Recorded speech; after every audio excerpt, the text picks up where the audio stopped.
Good afternoon, friends.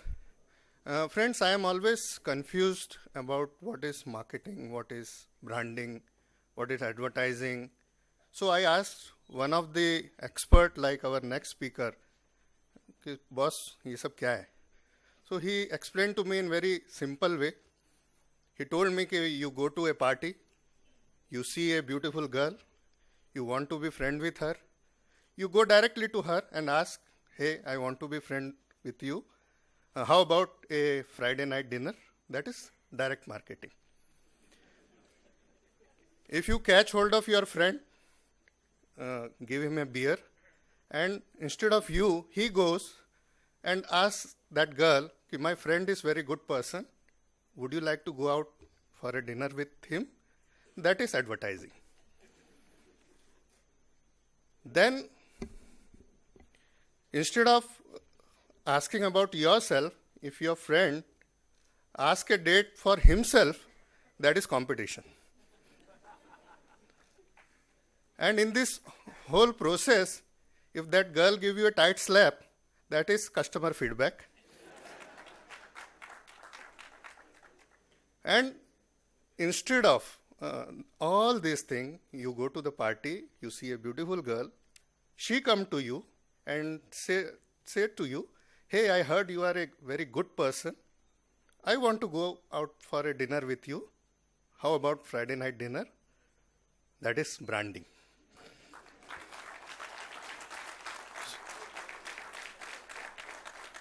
So to explain all these things, how to do branding in this challenging time, we have with us Mr. Mandeep Malhotra. He has recently been elevated as president and head at Mudra Max.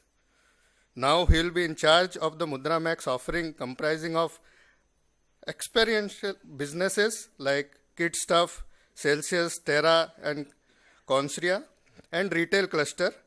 With masters in business advertising from Melbourne, Mr. Malhotra has over 12 years of professional experience in outdoor media. Prior to this appointment, he has worked with Clear Channel India, Rediffusion, 141 Wall Street, Asian Age, Pioneer, and Total Media, Melbourne. He was a part of Gold Lion team at Cannes and has also received an award as the Entrepreneur of the Year, along with bagging the Suit of the Year twice at O&M and RMG. He is the brain behind the recent successful launch of Aircel, Reebok, HT, Jet Airways, Reliance Capital, Micromax, Amway, amongst other. So friends, if you are seeing Christmas is coming early, like this is his words, and we have Santa Claus with us, please welcome Mandeep.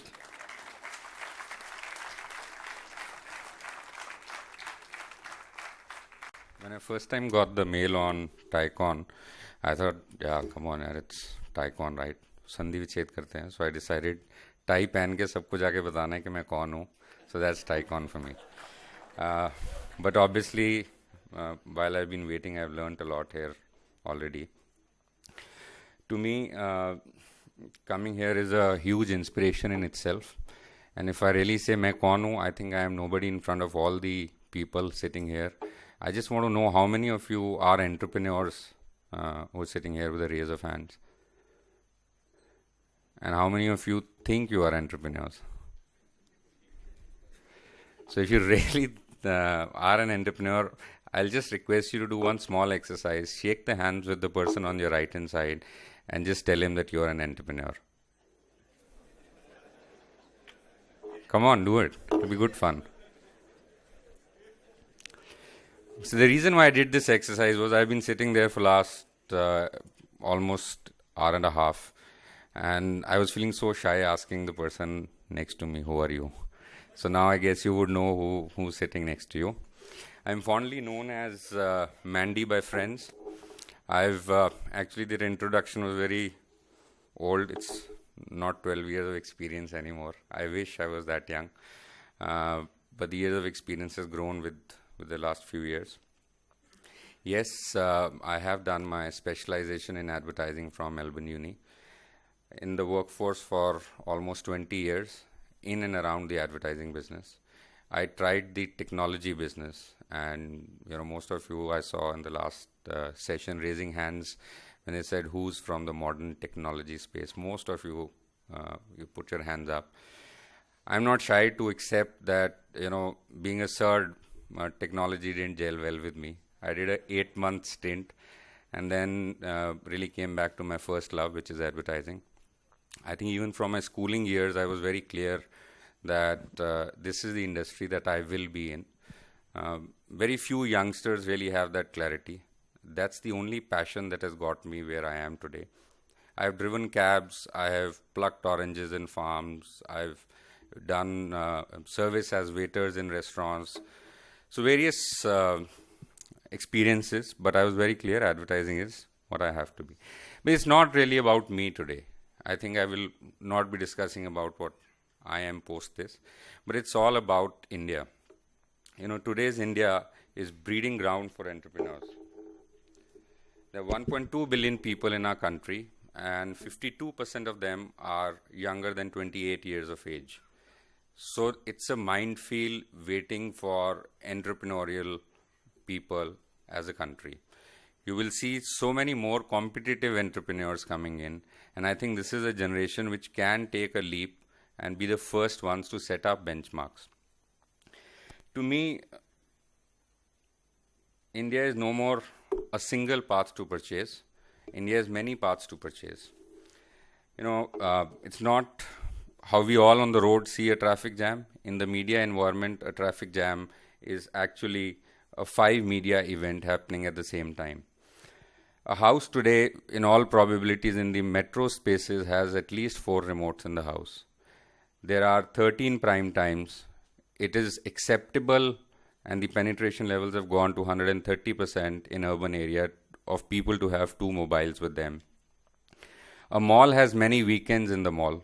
So it's not a single India. India within itself has many Indias. In the media saturated world that we are in currently, persuading through interruption and repetition is becoming increasingly inefficient. To engage consumers, advertisers really must focus on where and when they will be more reciprocative. Just to give you an indication of the trends that are coming up, the most popular place to meet is Facebook. How many of you have Facebook accounts now? How many of you had Facebook account 3 years ago? There you see. The most popular place to meet is Facebook today. The most watched videos are on YouTube. The music stations or the radio stations are your personal collection on your iPod or your handheld devices. The most played sport now is again on your handheld devices. The highest followers for newspapers are on Twitter. But the really key to entire media movement is the people. You guys, us, all of us put together are the strongest and most powerful media that exists as of today. Talking about entrepreneurial space, to me an entrepreneur is like a sailor. He has to think like Navy and act like a pirate. Entrepreneur to me is a combination of a rational thinker coupled with creative executor. It involves thinking on your feet to quickly solve a problem or expediting a process to achieve a desired objective. It is commonly known across the globe by the name of a jugadu. To me an entrepreneur, a successful entrepreneur is a jugadu. And this is not in the negative connotation where, especially in India, we treat the word jugaad as setting or whatever those connotations are. But to me, an entrepreneur is something who is clear on the vision that he has, and he knows that he has to make something out of that vision. He may not necessarily have all the fundings from venture capitalists, but he may have an idea, he may have a desire to go ahead and achieve what he intends to. The word entrepreneurship also has a ship in it, the most important part within that word is the ship. And it's about managing the curves when you are the captain of the ship. And the ups and downs are part of the sailing while you are in business. And when the tides are not so smooth, they are rough, loads of people end up pressing the panic button. That's the analogy when you start making a few mistakes. As somebody earlier today said, that remaining calm during your tough times is really important. I sort of very much agree to that. Because if you press the panic button, trust me, the ship will sink. And if the ship sinks, you may not necessarily have the ability to go ahead and keep on trying and trying and trying. I wish most of us do. There are few people who have proven themselves by trying again and again, but it's not a very good shape to be in. So how do you save the ship from sinking in as an entrepreneur? From a pure advertising and marketing point of view is what I'm going to cover today. I'm not going to bore you with loads of stuff on strategies to solve a business problem or what to do in turbulent times and how to use advertising. I'm only going to show you certain examples of how our team at our organization has solved certain business problems with very cost-effective ways. The reason why it is important to learn or understand why it's really required to ensure that the ship doesn't sink as an entrepreneur is especially when the times of constraints, when the budgets are falling and each penny that is spent is expected to deliver more than it actually is worth for. I'll give you a small example of comparison on 35 lakh rupees a square feet versus 80,000 rupees a square feet is the difference between TOI's Mumbai edition card rate as well as the real estate in Colaba. Therefore, the point I'm trying to make, my friends, is that ad estate is far more expensive than actual real estate. And, I have no shame in accepting this, that whoever has advertised, his 50% of his money is wasted. The question is which 50? So, the examples I want to cover today is basically lots of people go and buy media, whether it is print, TV, radio, out of home, in shop. So that media will only deliver limited, or that will deliver what it is expected to deliver. But we as entrepreneurs want more. We want to grow faster. We want to catch the bus faster. We want to do things better and faster than the guy sitting next to us. So the need of the hour then becomes is to actually earn publicity rather than going ahead and buying publicity. The big question again unanswered still is advertising an investment or an expense? To me, it's an investment. Yes, I am biased. I am part of the industry. But the reason why I think it is an investment is only if you can generate three things by advertising.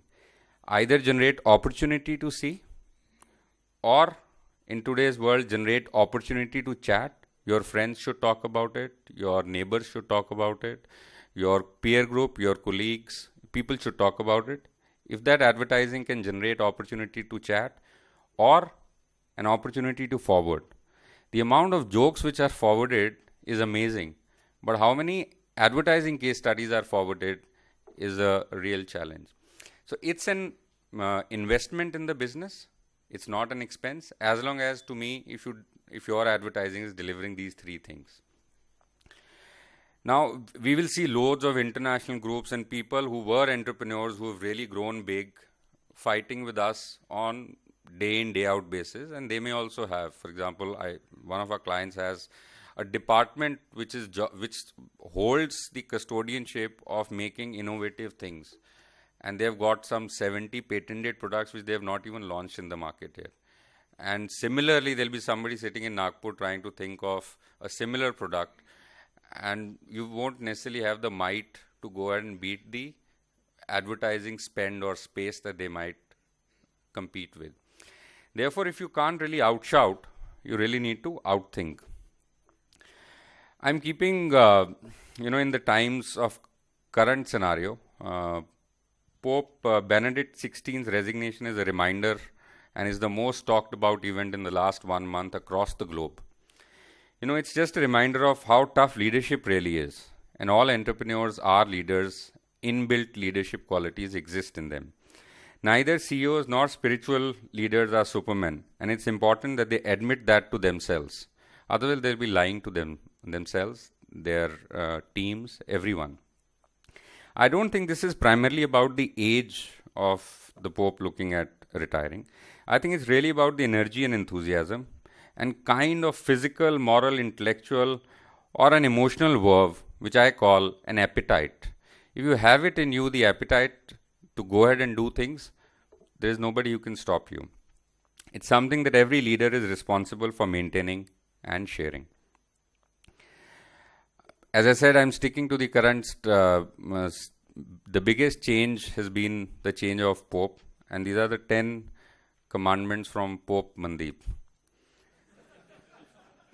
Clutter breaking innovations are something that can keep you, ahead in the game. So innovations which focus on the following 10 C's.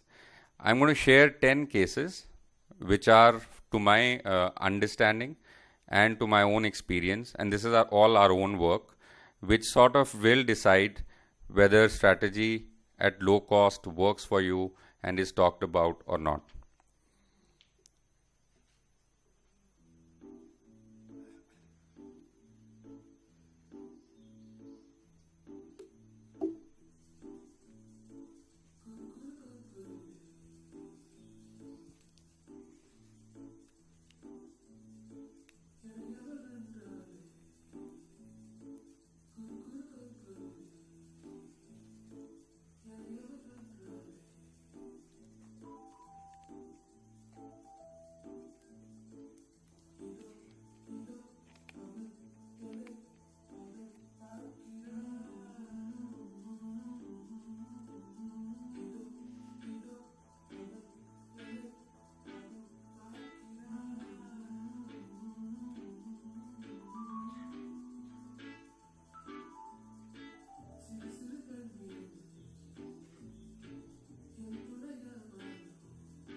So the first C to me is content.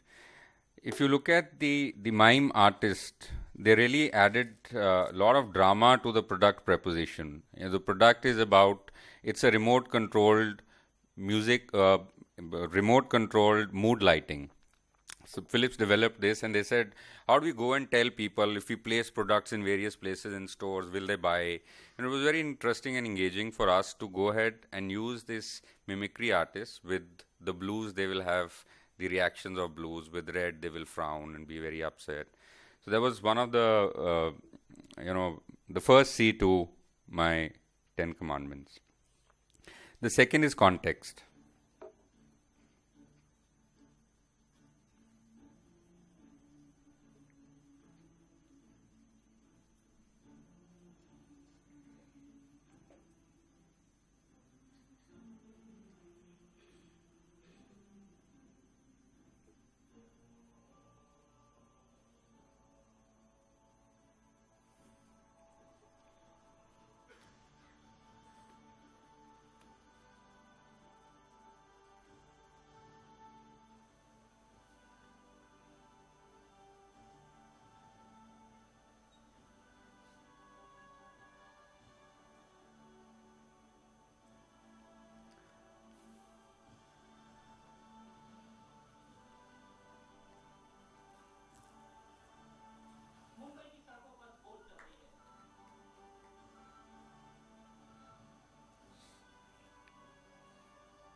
So this is one of the most forwarded campaigns that my team has been part of, which I can recollect,